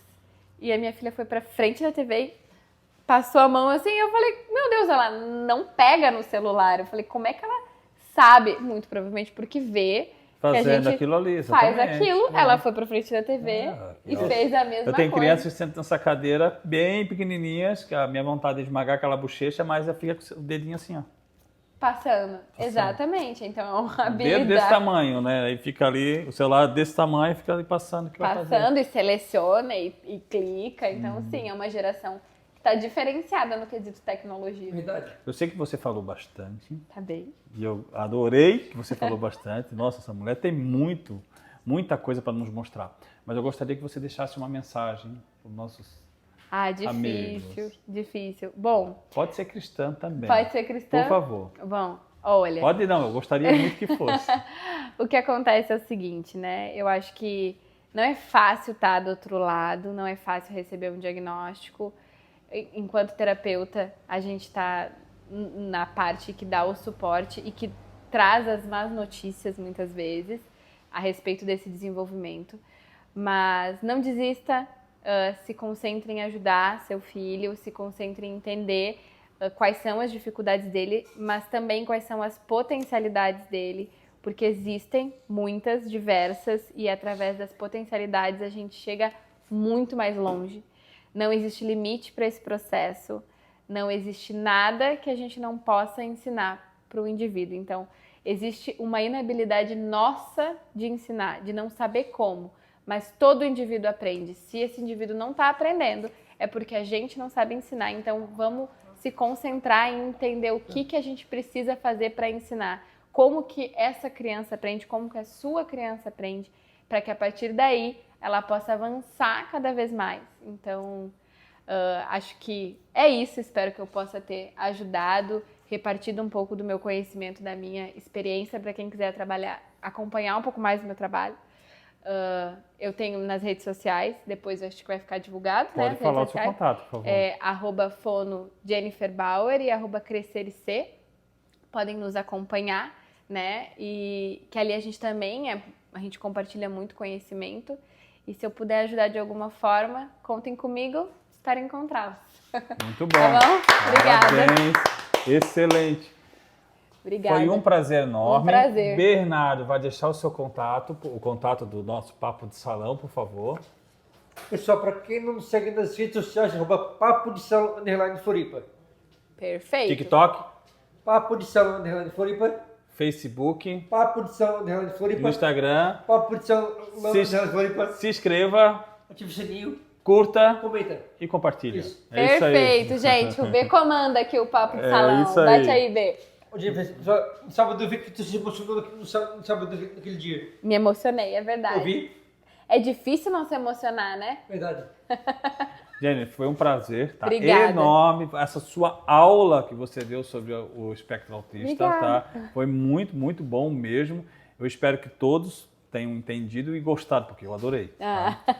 Muito obrigado mesmo, Obrigada, de coração. E que viu? Deus continue abençoando, Amém, a tá? todos Esse teu nós. trabalho que é maravilhoso, tá bom? Obrigada. Pessoal, Tchau, o Papo tchau. de Salão fica aqui.